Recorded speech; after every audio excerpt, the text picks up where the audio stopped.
Once upon a time, boys playing video games will be mocked. Asked to grow up, get a life. It's day one of the national finals of Nissan GT Academy. Nissan, in association with PlayStation, is looking for professional racing drivers from India. And they're going about it in a slightly unconventional way. As you can see behind me, those are gamers in driving simulators.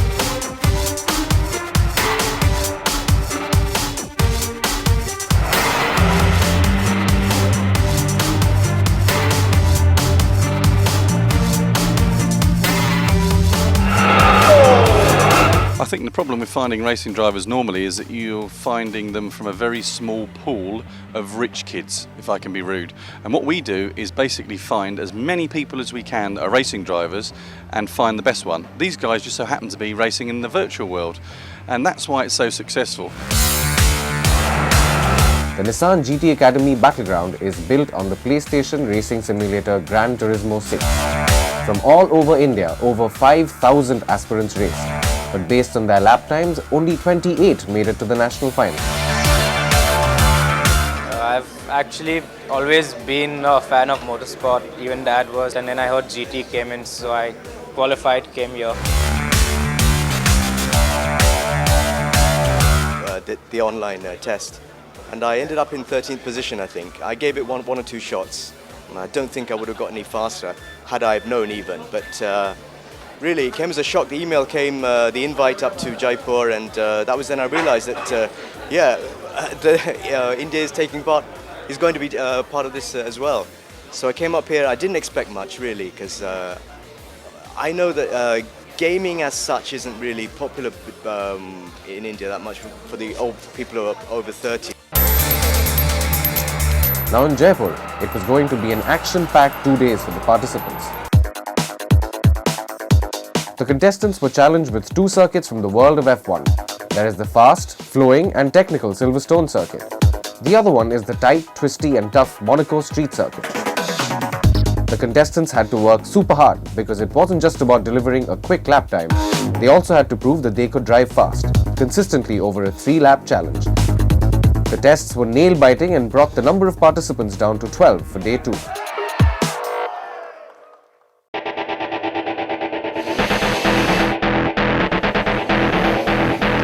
We're here on day 2 of the national finals of the Nissan GT Academy. And from driving simulators, we've graduated to real cars. 12 finalists take Nissan Micras around this track at the Jaipur Polo Grounds.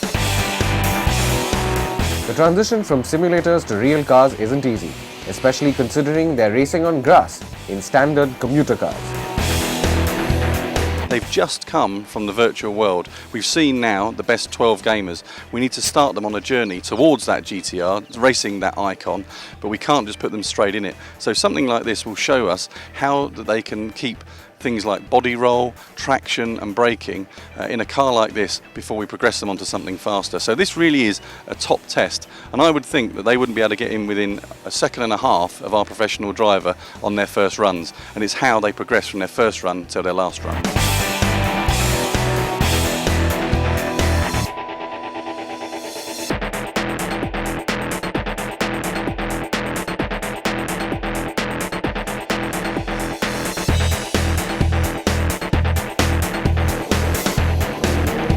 But that wasn't all. The drivers now had to prove they had the fitness to be able to handle all the physical challenges a race would throw at them. Nissan had various tasks like planking, push-ups and spot jumps to test the participants' physical limits. I knew that fitness was the most important criteria here. It didn't matter what time of the day it was. I'm a journalist myself. I work pretty late hours, so I would run at 11 or at noon or even at 1. I just ran. I lost about 6.5 kilos. I'm probably at my fittest right now, and all of those factors helped here. And finally, it was time for the results. So the first person who's going through to the Nissan GT Academy race camp at Silverstone is Abhinaya Bar.